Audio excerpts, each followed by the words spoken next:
Liverpool have won it and go 8 points clear at the top of the Premier League season. Massive win. Welcome to the Southampton Liverpool match reaction video.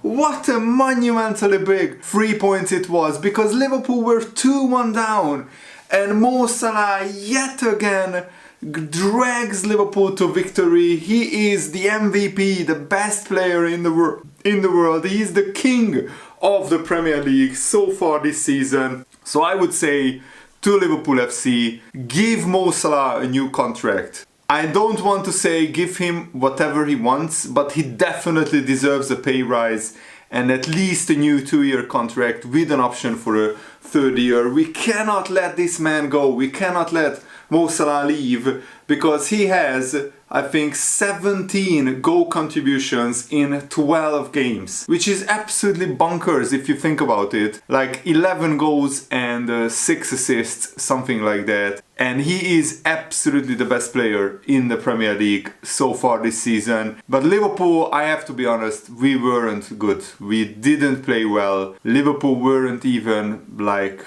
average. I think Liverpool were below our average. I consider an average Liverpool performance like a 6.5, 7 out of 10.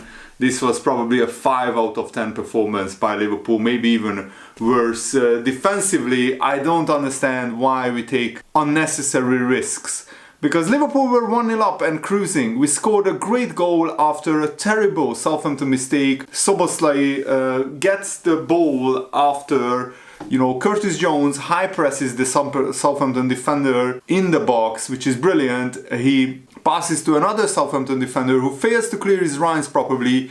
He tries to clear the ball, but it goes straight to Szoboszlai on the edge of the box. And Szoboszlai, my fellow Hungarian countryman, with his weaker left foot, curls in an absolute beauty into the top corner, in off the post. That's Szoboszlai's first Premier League goal of the season, and hopefully this is the first of many. I would still like Szoboszlai to take more shots from in and around the penalty area, in and out the box, because he has one of the best ball striking techniques in the Liverpool team, and probably one of the best in the Premier League. But the most important thing is Liverpool were 1-0 up and cruising.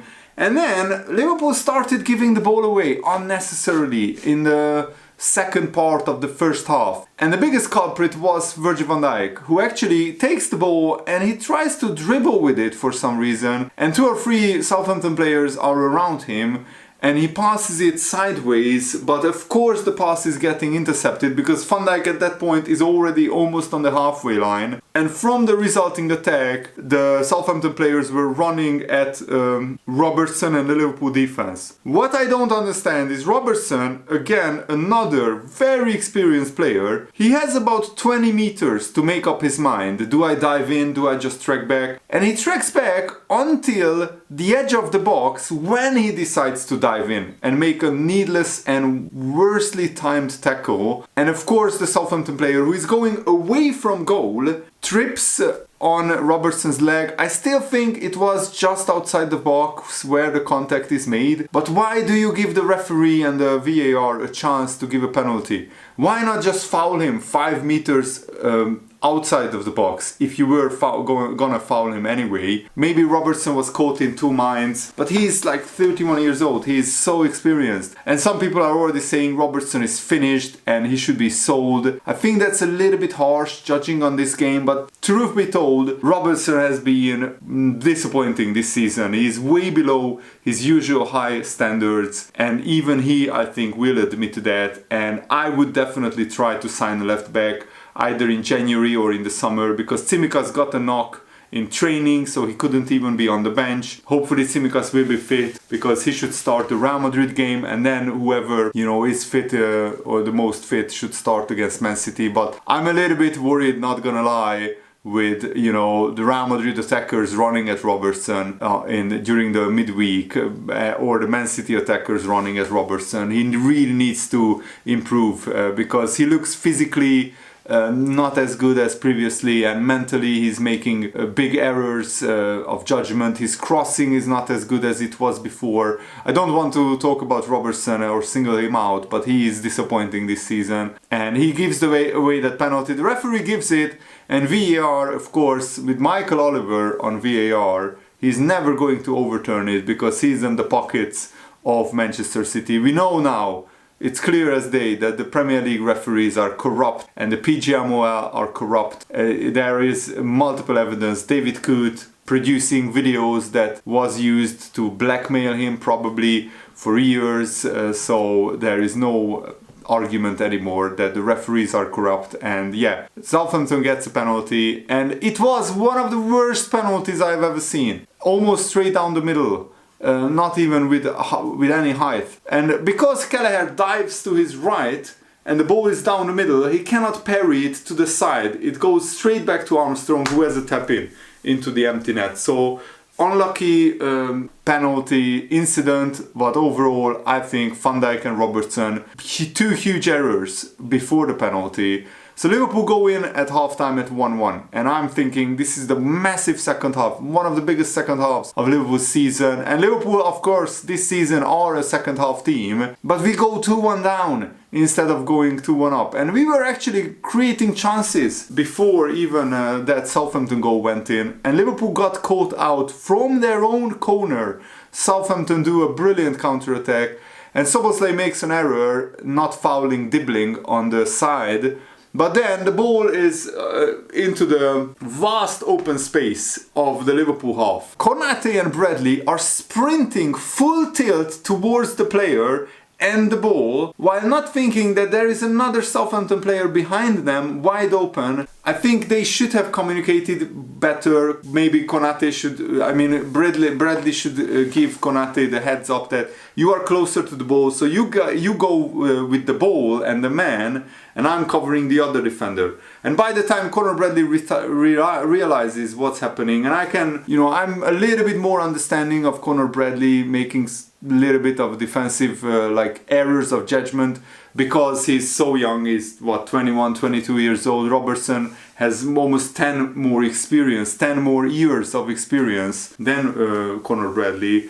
So Conor Bradley makes an error of judgment. He should have switched to the other Southampton attacker a little bit quicker, and Fernandes scores a brilliant goal. Kelleher had no chance with that, and it's 2-1 Southampton. And now I'm thinking this is a massive 30-35 minutes for Liverpool, and I think Arne Slot's substitutions changed the game, because McAllister and Diaz came on for Gakpo and Curtis Jones. Even though Curtis Jones wasn't too bad, he was not at his best. This wasn't the best game of Curtis Jones, and McAllister was brilliant when he came on. Luis Diaz injected a lot of pace, a lot of trickery on the left wing, and what was crucial is that Liverpool just kept on attacking, kept on piling on the pressure. And I want to check out the full statistics after the game, because Liverpool must have had something like 30 shots. At one point in the second half, I was watching on Hungarian television, and the commentator said that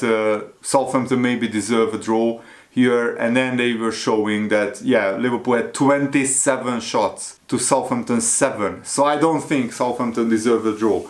With better finishing, Liverpool should have scored 5 goals today. We had 11 shots on target, 27 shots in total, 2.9 xG. Southampton's xG was 1.3, including their penalty, which is like 0.8 xG for a penalty. The most important thing is Mo Salah equalizes, and it's a brilliant over-the-top through ball by Ryan Gravenberch. The goalkeeper Mick McCarthy comes out, and he was very unsure. Very big liability for Southampton, the goalkeeper. Of course, it's not even their first choice goalkeeper, because Aaron Ramsdale had a broken finger, I think, so he couldn't play. So McCarthy already missed a couple of corners, Liverpool corners. He didn't connect with the ball, trying to punch it out, and Liverpool almost scored before that. But then he comes out trying to intercept the Ryan Gravenberch assist, or pass over the top through ball, but Salah is first to it, because Salah is so much faster, and McCarthy is in the box, and Salah just toe pokes it into the open empty goal. And I cannot tell you how difficult of a finish that is, because the ball is coming from behind of Salah. It's raining, the wind is blowing, it's absolutely atrocious conditions. And Salah, with just one touch, scores into the empty net with the outside of his foot. And that's an incredibly hard finish. If you played football in rain, in wind, you know how difficult it is to properly connect with the football, to properly take a good first touch. And that was what made the game even more difficult for Liverpool. But you know the saying, champions win when they don't play well. Champions win even when things go against them in some games. And that's what Liverpool did. This is so far a hallmark of champions, that Liverpool answered almost every setback that they had, apart from the Nottingham Forest game, and the Liverpool could answer today. And then the penalty was again another huge Southampton error, but I told you guys it was windy, it was rainy, and so the ball bounces off Sugawara's chest, and then he flicks it on with his hand, I think, out of reflex. I'm not sure it was intentional, but it's an absolutely textbook Stonewall penalty. And even a few minutes before the actual Salah penalty goal, the Southampton defender drags back McAllister and he falls down, but it wasn't given. And the Liverpool fans and McAllister were screaming for it, but in the end Salah scores the penalty into the roof of the net. It was hit with power, McCarthy guessed it the right way, and then Salah could have had a hat-trick when he hits the base of the post after a Liverpool cross is deflected up in the air and from 5 yards out on the volley. It's a difficult shot, but Salah hits the base of the post and it's a couple of inches more inside, and it goes in off the post. So unlucky. Salah was actually devastated he didn't score a hat-trick, because not every day you get a chance to score a hat-trick. And Salah, this was actually the first Premier League game this season where Salah scored more than one goal. He scored a double. And bring on Man City, bring on Real Madrid. The biggest worry for me is complacency. I told you guys that Liverpool need to be more switched on, and there was complacency from Van Dijk before the first Southampton goal, and maybe from Robertson not trying to engage the player quicker. And yeah, the left back position is the one major worry. Of course, we weren't as threatening on the right wing because Trent wasn't playing, he is injured, so Conor Bradley had a pretty good game, but otherwise I think we were very, very good. And my other worry is that Darwin Núñez misplaced 3 passes quite badly, and he wasn't as evolved in the game as you would expect a striker worth 75-80 million pounds against the bottom table side. This should be bread and butter for Darwin Núñez, but he was largely anonymous. He had a couple of shots, but otherwise, yeah, he misplaced some quite tricky passes. Maybe the conditions didn't help him, but Liverpool don't have another striker at the moment. Jota is injured, so the Jota to come back quicker is massive for Liverpool. It's very, very important. Hopefully he will be back maybe for the Man City game. Darwin Núñez, I think, should start maybe against Man City if Jota is not fit enough. But if he is, I would actually start Jota against Man City. I'm not sure. I mean, Darwin Núñez's pace and physicality could maybe worry the Man City defenders more. You know what? That's what Arne Slot is paid the big bucks for, to make these big decisions. But so far, Liverpool are having an almost perfect season, and long may it continue. I think now if we beat Man City, it's absolutely massive 11-point lead at the top. Man City are still second, to be honest. So Liverpool at the moment are 8 points clear, and we have a vastly superior goal difference to anybody else. Even though we conceded 2 goals and our defending wasn't great, we still have by far the best defense in the Premier League. The second best defense is actually Arsenal, and they conceded 4 goals more than Liverpool. So long may it continue, and Liverpool also scored the second most goals after Tottenham. So far Liverpool have been the best team in the Premier League after 12 games. Nobody can argue with that. The big test will come against Man City, and I would even rotate against Real Madrid, because the Champions League is important, but there are 8 games in the league phase, so Liverpool can still finish in the top 8, even if maybe don't beat Real Madrid. Let me know what you think in the comments below. Thanks for watching, have a nice day. See you later, guys. Goodbye.